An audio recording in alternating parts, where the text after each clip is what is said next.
right now we'd suggest people to try the wide range of products that we see growing and growing every day. I think the other day I saw macaroni and cheese was at one of the Yeah. retailers. How is it that we keep this thing illegal from adults to consume, and yet there's children and the elderly who, without this, wouldn't be able to function? Well, overall, cannabis is the safest known substance known to man. It's Reefer Madness, the podcast, with Trevor and Kirk. Kirk, we're back. How are you? What's new? Well, so I haven't talked about Rosie in a while. So Rosie's my dog, and puppy still, really. She turns 1 in May. So Rosie's decided that I don't need an alarm clock anymore, which, it's kind of like children, I guess. So she's taken to, she wants a pee break at about 4 in the morning. That's fine. Take her out at 4 in the morning. And then usually I can convince her to go back to bed, but that means at 5 in the morning. Now, I don't generally want to be up at 5, some days. Most days I want to be up at 6. But at 5, Rosie has decided that it's time to play ball. And she has a glow-in-the-dark ball that she'll bring me, and she'll lick my ears and lick my toes and generally make a nuisance of herself until I at least sit up in bed and throw the ball outside of the bedroom door.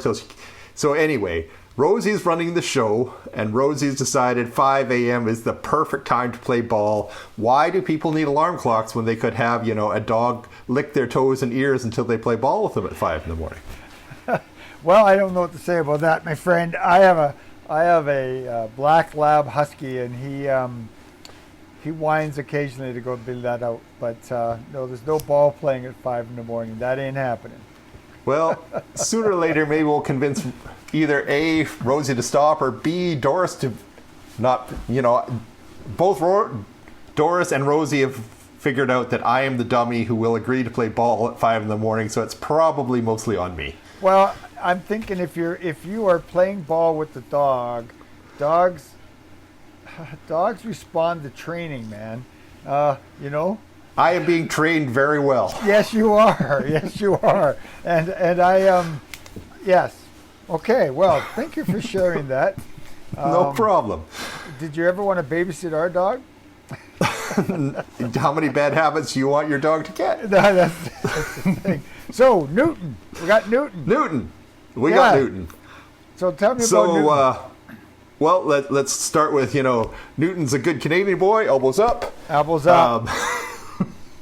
Sort of stumbled across Newton a month or two ago. Honestly, the thing that I think we first started talking on LinkedIn and back and forth, and I may have been grumpy that day and accused him of being a bot, and he responded back very much like a human. And then actually his first email to me was a video, like a 2-minute video just saying, I think we should get on a chat and talk more, which kind of blew me away. And I'm still, sometimes I don't respond to people because I don't feel like I've got the time to, put together a 2-sentence email. So it'll take me a few days to get back until I feel like I got time to sit down and write that. He sat down and made a video.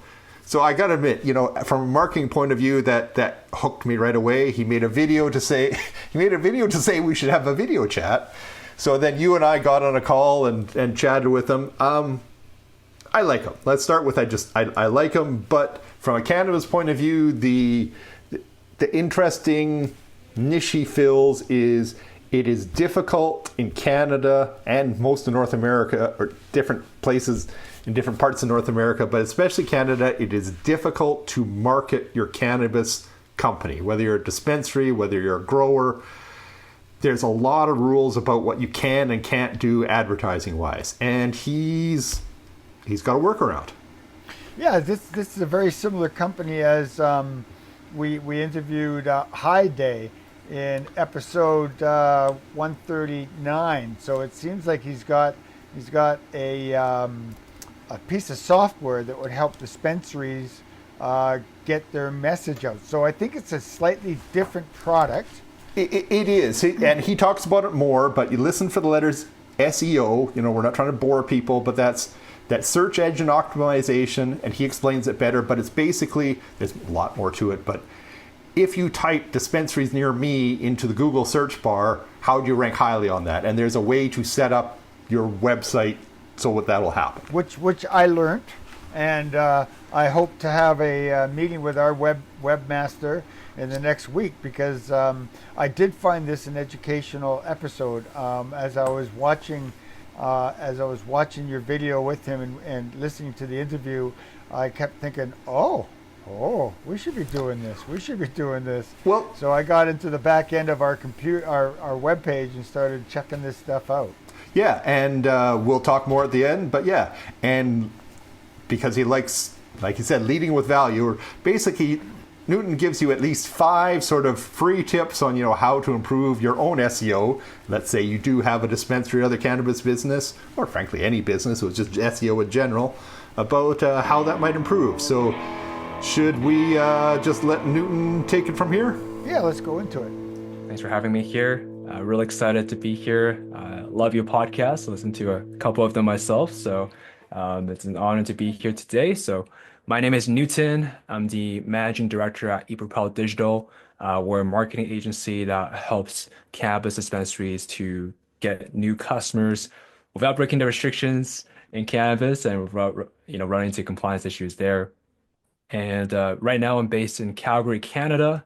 I grew up in Toronto for most of my life. And in terms of a bit about my background here, so I grew up in an immigrant family. We didn't have much growing up, so growing up, my parents taught me to be really like resourceful and to work hard. So I played competitive badminton at the national level, sports-wise.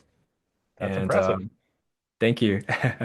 And so a fun story is that my family couldn't afford like the extra training and private lessons that a lot of my top competitors were able to do.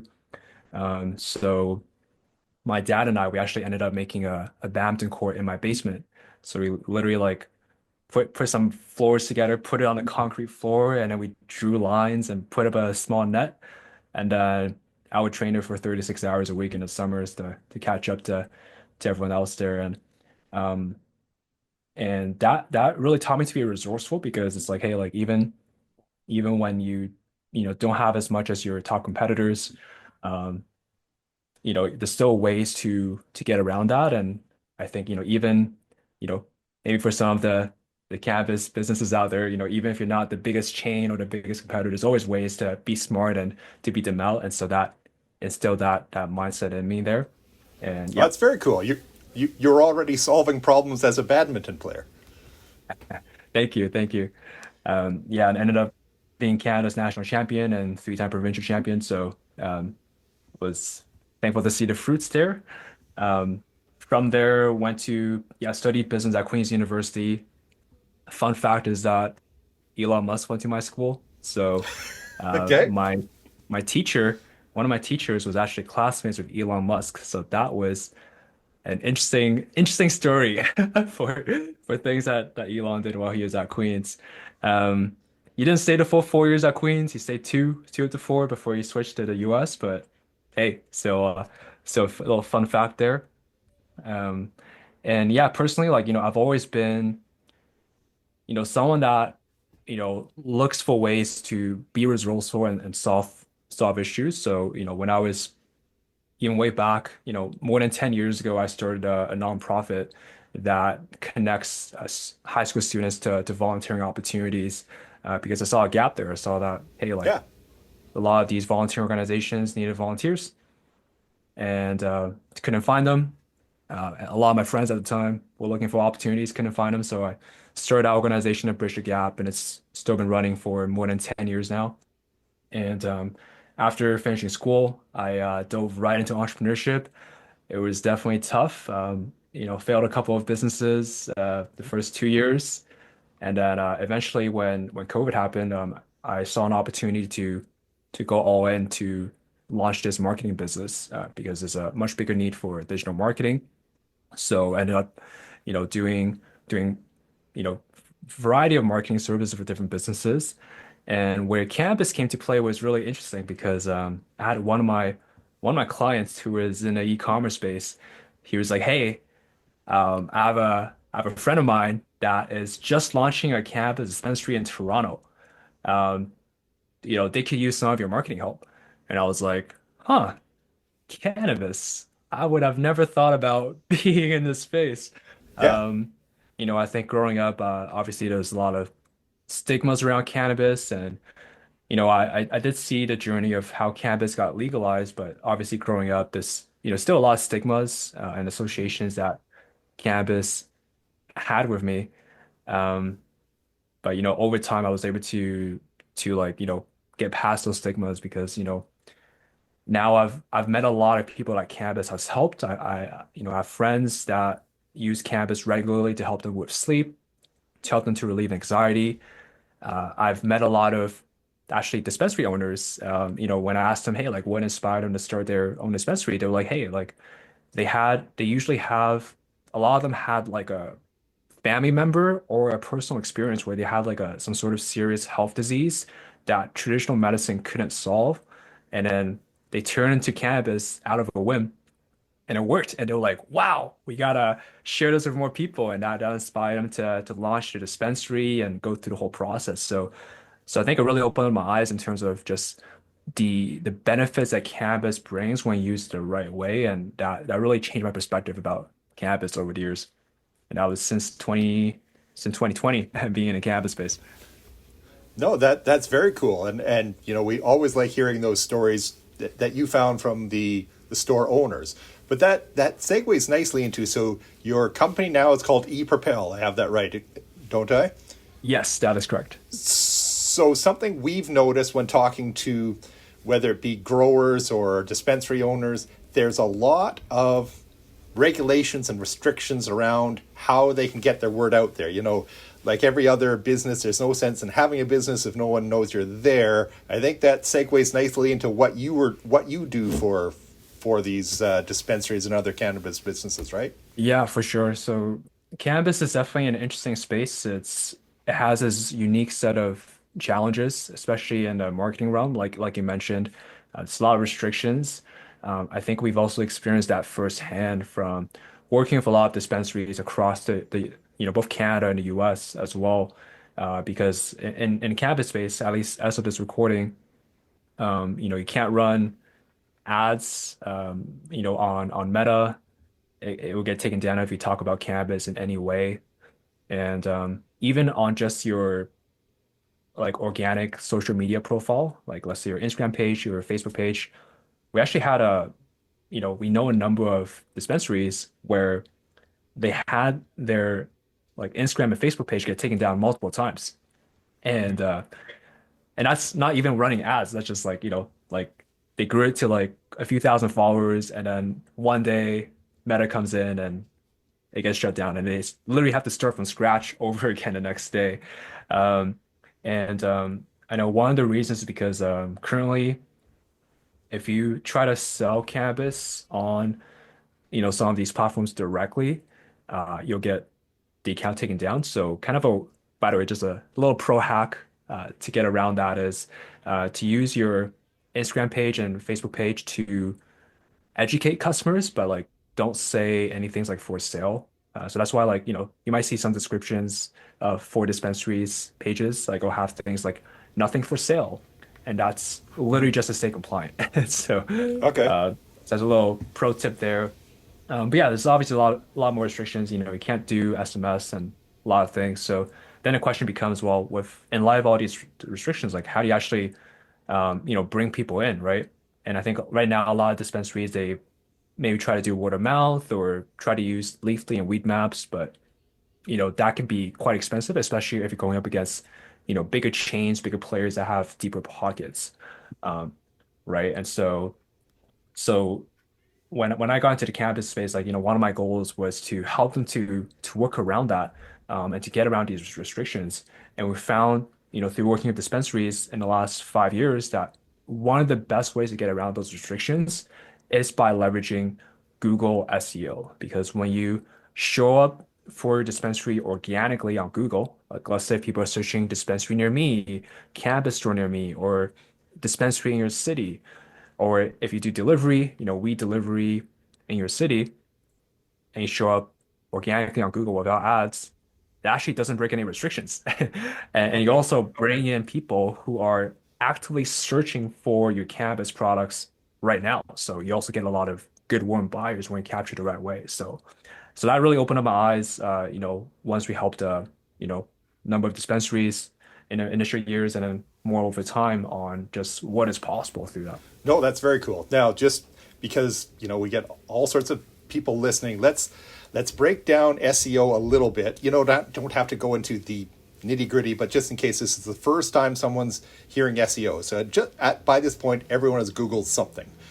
But what they might not realize is how Google finds stuff is influenced by, let's say, how the web page is set up. So do you want to just give us a real high level, if no one has ever heard the word SEO before, what that is and how it works? Absolutely. So the best way to describe it is, we all had times when we had to Google something, right? Typically, it's to find like a service or a product where we don't know any off the top of our heads. So it could be, maybe you want to find a restaurant nearby. You might go to Google Maps and search restaurants near me, right? And maybe you need a contractor to fix something in your house. You might search plumber in your city, right? Sure. And so SEO essentially is like the process of like when you see those results from those searches, whether it's restaurants near me, plumber in your city, the top results you see after the ad section, those results are there because of SEO. And now, whenever you search on Google, there could be tens, hundreds, thousands of businesses and websites out there. But how does Google prioritize which ones to show up at the top of Google organically? So the process of getting there is SEO, and that's essentially we understand as Google's algorithms, we optimize for it so that our clients show up when you search for those things.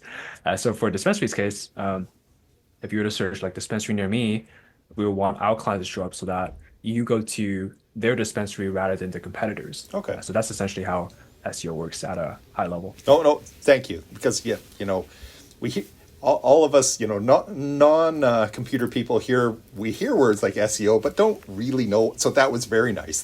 Thank you. So let's go back to the first guy that you heard about, friend of a friend. How did you end up doing marketing for that first dispensary, and sort of how did that go? Yeah, so it's definitely very eye-opening because they just got the license in Toronto. They were just opening up their store at the time, and it was literally during COVID, so they had to do some sort of digital marketing because they were closed down. No other way. Right. So, and so we had to build it up from the ground up, which was really interesting. And so, with SEO, SEO is, I would say, a longer term marketing strategy. It does take a few months for everything to kick in and see the traffic and sales results. So after a couple of months went by, all of a sudden they went from getting 0 views on Google Maps to now they were getting 40,000 views on Google Maps. And a lot of them are searching dispensary near me, dispensary Toronto. And then, some of these people viewing would then convert into people clicking on their website. Maybe they order something for online and pick up in store, or maybe they, when restrictions lifted, they would go to the store directly. And now they do delivery, so now they could order delivery from them as well. So I think it was just cool to see that impact over time, and this definitely helped them to get a lot of new customers because they were literally a brand new store that wasn't there for a couple of years like some of the other stores out there, and so it helped them bring a lot of new customers that are now loyal customers for them. And the cool thing is that this is once you set up this system with Google SEO, it's something that keeps on feeding you over time. So you still retain a lot of the top rankings, and that's still bringing them new customers today, which is really awesome to see. That is a great story. So, just to get people sort of an idea of what you guys do. So let's pretend I now own Schufeld's dispensary, and let's make me a brand new dispensary in Winnipeg, sort of the biggest city in Manitoba. But like the guy in Toronto, I have no idea how to get traffic to my website or in my door, and I hire ePropel. What would you guys do for me? Yeah. So as you're opening up your store, you're, besides dealing with the licensing, the store logistics, you know, a big question on your mind is, well, once the store opens, how do you bring in new people, right? And so I'll share an example from one of our clients Sure. that also know this too. Like, one of our clients, the Woods Cannabis, they're located in a different location. They were just opening up the store when they came to us, and they had the same question in mind, right? Um, because like, they're like, hey, we have great products. We know that if they come into the store or if they find us, they will buy, right? Like, Okay. they knew they have superior products than their competitors. Um, but it was just a matter of helping people to find them, right? So when we helped the Woods Cannabis, we helped like that process helped them to bring in an extra like $750,000 in additional sales per year through that whole Google SEO process, and I think it was 7 months at the time. And so they went from like a brand new store to getting this nice increase in revenue that just keeps on growing, and that also then helped them to open up more dispensary locations and grow the team and grow things over time. Because ultimately, how SEO works for a dispensary owner is like it's about bringing people in that are already looking for dispensary products, right? Because you attract a lot of first time buyers to your store that are already looking for cannabis, like they're searching for specific products like, vapes, um, or edibles or whatever it might be, or just cannabis as a whole, right? And then once they come into your store, um, if you have great products and great service, you can probably convince them to keep on coming back to your store Sure. over time, which uh, you know brings a nice repeat customer, right? And so our job with the SEO side is to help bring them in for the first time for you, so that you can then keep them for the years to come. That's fantastic. So, and I promise not to ask too many questions because you did tell me off air this is not quite ready for prime time, but AI, everyone loves AI. I hear one of the new things your team is working on is not just SEO, but maybe something AI related. Can you give us a little sneak preview of what that's about? Yeah, like we're really excited about AI.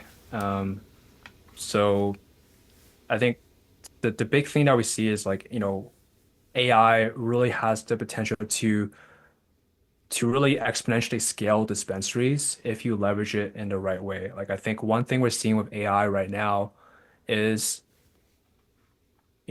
a lot of companies want to use AI in their processes and how they do things, but they're often not like they don't know where to start.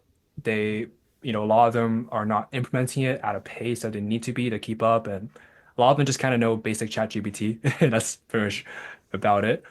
But it's a lot more to that, right? And I think there's opportunities where, like depending on what you're looking for, you can put like an AI workflow together, and all of a sudden, let's say if you have a team of, let's say for each of your team members, rather than, that one team member doing one person's output, you can have that one team member do 10 people's output, 20 people's output. That'd And be so that, amazing. yeah, so that helps, that helps dispensaries and just businesses as a whole to increase the revenue opportunities, but also saving time, saving cost, as well. And we believe that AI is best to complement current team members. Like, I know there's a lot of stories about AI replacing people, but we believe that the opportunity is leveraging AI to complement what your current team is doing by helping them to do a lot more at scale. Right. So that's where we see the opportunity of AI being in, and like right now we're working on something there because we want to be ahead of the curve. I mean, we're already implementing AI into our SEO processes to increase the output for our clients. But we also see AI in use cases outside of SEO. So that's currently what we're working on right now as well. No, that's very cool. I'm not a disclaimer, I'm not an AI expert by any stretch, but one of the analogies I liked is many years ago, accountants used spreadsheets, physical pieces of paper where they had, numbers written out and in pencil with erasers, and then a client would say, well, what would happen if my expenses changed to X? Or they would have to physically erase them. So suddenly electronic spreadsheets, Excel type things came into effect, and suddenly, I can change as many, columns as I want 18 times in a second. And, so now one accountant can do so much more. We did get rid of the accountant, but one accountant can now do so much more with the spreadsheet. So that was an analogy I was told. I did not come up with that one. That I kind of, that helps me understand, I think, a little bit about hopefully the way AI is going. That's a perfect analogy, right? Like you said, it didn't replace the accountant, but they're able to do a lot more and make a lot more impact, help a lot more people, and that's our vision with it as well. And yeah, also I know for some of the listeners here, we're also happy to give some rapid fire SEO tips. If anyone wants. Thank you. You're one step ahead of me. What are some No, that's perfect. Newton, what are some practical tips you can give to somebody about SEO? Yeah, absolutely. So I always love to lead with value, and so I want to share 5 tactical SEO tips for the listeners out there, and you're welcome to take it and implement it on your own, or if you'd like some help, feel free to let me know. But a couple of tips for all your listeners out here. So number one of the best ways to kind of start in that process is to do competitor keyword research. So you could research the top ways that people are finding your products in your dispensary city. So a good way is let's say, if you're in Vancouver, you can see what are the top Vancouver dispensaries that are showing up if you search dispensary Vancouver.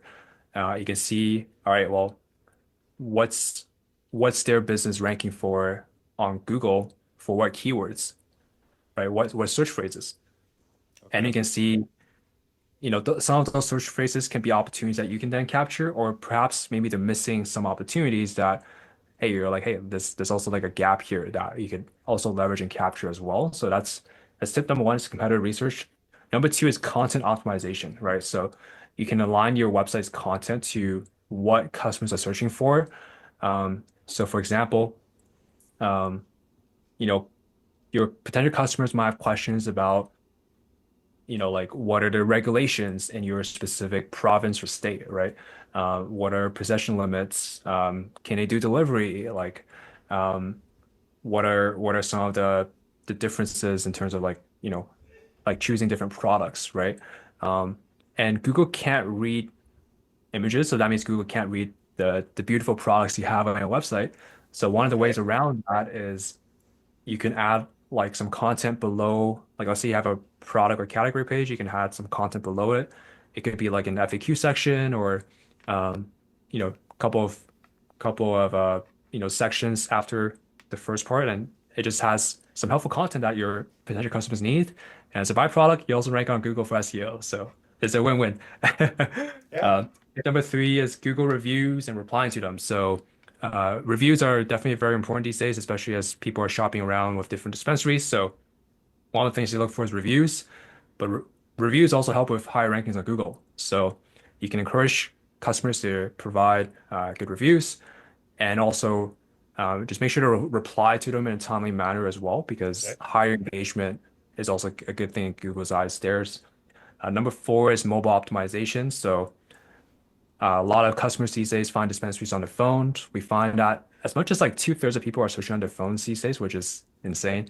So you want to make sure that your website is fast, responsive, and easy to navigate, especially on mobile. A good rule of thumb is it should load in under 3 seconds, because otherwise they might leave. Number 5, final tip here is to build neighborhood-specific backlinks. So Google Maps is important in SEO for dispensaries. So if people search dispensary near me, there's probably a couple of different neighborhoods around you, right? But by default, you're showing up at a different ranking spot in different neighborhoods. Like maybe you're the fifth position in this one neighborhood, but the 15th position in another neighborhood, right? So Okay. one of the ways to boost the rankings is you could have directory listings that specifically target those specific neighborhoods, so that you bring that fifth position to number one, and you bring the 15th position to at least the top three of Google in that neighborhood. So that's a pro tip there on that side of things. Those are really good, and thank you very much. Now, preview, we might have a special offer at the end of this, but before we get to that, was there anything else that I sort of missed about your story, or the what ePropel can do for cannabis businesses and dispensaries in particular? Anything I kind of missed in there? I think you covered everything. You're a great host, Trevor. So No, you make it very easy, Newton. So, as I alluded to, Newton has generously offered a special deal for people listening to this podcast. So, Newton, what are you and the people at ePropel offering? yeah, happy to talk about that. So as you can see, I love to lead with value. I share those 5 tips. I share those examples, and there's a lot more I want to share as well. But obviously, there's only a certain amount of time here, and even with the 5 tips, like if you want more tips, I'm happy to share more. But hey, some of you are probably like, hey, Newton, can you and your team just do this for me? And that's exactly what we do at ePropel, right? So if you're a dispensary owner and you're tired of dealing with the marketing restrictions, and you're looking for a sustainable way to get new customers to your dispensary on a consistent basis, even after 420, I know it's right. Google SEO is one of the best ways to do that, right? So we got a special partnership with Reefer Madness, where you can go to the link here. I think it's like a accounting link. It should be on the description or website. It should be on the show notes, and we'll have it on the website. It'll be easy to find. Perfect. Yeah, and so with that, you get to grab a special offer there. So what we'll do specifically is you'll book a call with me, where I'll do like a full SEO analysis to see like where you're currently at, what are the opportunities in your specific location, and like what it's like some tangible steps to help you to get there. I'll also show you, as a bonus, happy to do like an AI audit as well to see what are some other growth opportunities that can be covered with AI outside of SEO. And yeah, also like as a special thank you for using that link, we'll also waive any onboarding fees.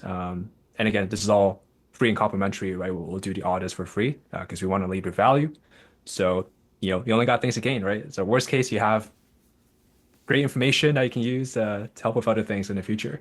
And also, it also directly supports the show as well. So, yeah, like it's a win-win for everyone. That's fantastic, Newton. We really appreciate it for the show, and honestly, I really think dispensary owners, other cannabis businesses, I think they will really appreciate the services that ePropel provides. So, go down in the show notes, hit that link, chat with Newton and his team. I don't think you'll regret it. Kirk, I'm going to start calling Newton the Rocky of Badminton now. I'm picturing him and his dad creating the badminton thing, some Eye of the Tiger going as he's practicing, and and it's just like Rocky. Now it took to Rocky 2, he became Canadian champion. Yeah. That's amazing. Lessons from fathers, eh? Lessons from father. I was listening to him and building a badminton court in your basement. My father taught me a lesson about stuff like that. In some ways, when I was 13 years old, I made the All-Star team.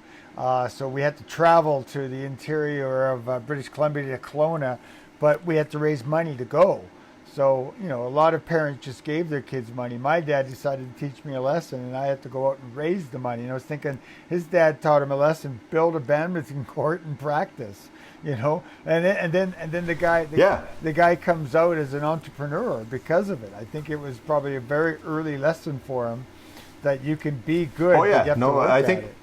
And I think Newton has been a problem solver from the beginning for things like, let's build our own badminton court. Yeah. So, SEO. So I will not claim to be an expert, but what do you think you learned? What sort of questions did you have? What did you think about how to sort of rank higher on Google and other search type platforms? Well, that's the thing, is that, that there is an algorithm out there, and how do you program your page so that it screams to the algorithm? And cannabis is a restricted industry, so we're restricted. I mean, we're a cannabis podcast. We're restricted in social media. I've talked about this in past episodes. Meta will not pitch our stuff, and I find it interesting because Meta has come out and said that we are our product won't be what is it called, promoted, won't be sent, won't be found in people's reels unless they follow us. So only people that follow us get our social media. But yet Meta's always sending me stuff. Hey, you should promote this one, right? You should promote this one. I mean, I think it was BioSource. We got a lot of hits on BioSource and in social media, and they kept telling me to boost it because they want money if we boost it. But they've also told us on the other side that they're not going to send our stuff out. So if we buy boosting, are we getting it sent out? Anyways, what I learned is that I think we need to go into our webpage. I need to talk to Richard, our webmaster, our wizard, and start working on it for ourselves. So I think it was a nice self-learning thing. Absolutely, and I think it is. I don't think Newton's just yanking everyone's chain. I think it makes sense that if you work on organic search, if you work on SEO, you're not breaking any advertising laws, because really people are actively looking for a dispensary near you. So I want to find a dispensary near you. So it's not, we're not pushing it out there. We're just making it easier for you to find. I want you to find my dispensary before Kirk's dispensary. But I think it's a really nice workaround. And he mentioned a couple of them but if you go to his ePropel's website, he's got example after example after example of companies who he has dramatically increased their search and search ranking, and by that dramatically increase the amount of money they're making. So I'll put in a plug for the thing we put in a plug for before. So I think it's very cool that Newton and his folks at ePropel, if you look down at the bottom of the show notes here, and we'll make it obvious on the website, if you are a cannabis business owner, a dispensary owner, and want Newton's team to have a look at what you're doing, we've got an offer to make that easy to do, and you'll get some extra freebies for doing it. Correct. I think that's a great idea. We'll have that relationship. It was a good interview, Trevor. It's nice to interview business people. I do enjoy this little job we have, talking to people that are passionate about cannabis. And it's always interesting to hear their stories and how often people slip into it without even realizing. It's this sort of like, practitioners, prescribers get pushed into cannabis because their patients tell them to. This guy Newton, he gets himself pushed into because a friend wanted some help, and he goes, oh. Yeah, a friend of a friend was opening a dispensary. Hey, Newton, you know something about that there marketing. Yeah. Can you help? And I guess so. It's fascinating to hear those kind of stories. So once again, another good one, Trevor. And it was. I'm Trevor Schufeld. I'm the pharmacist. That out really quickly. I'm Kirk Nyquist. I'm the registered nurse. And please, if you like what we're doing, get on social media, forward our stuff, especially with Meta, man. Push our stuff. Let other people see what we're doing, because Meta's not helping. LinkedIn is probably where you'll find Trevor and I the most. We both linger on LinkedIn. And of course, our webpage is hugely informational, but may not be necessarily searchable. So I have to get on there and change it. We're working on our SEO. We're working on it. So another good one, Trevor. Thank you very much. I enjoyed the conversation. It was good. Thank you very much, Newton, and everyone at ePropel, and we'll talk to everyone later. Check out the complete library of Reefer Madness episodes at reefermed.ca. And make sure to follow us on all the socials for bonus info on what Trevor and Kirk are up to.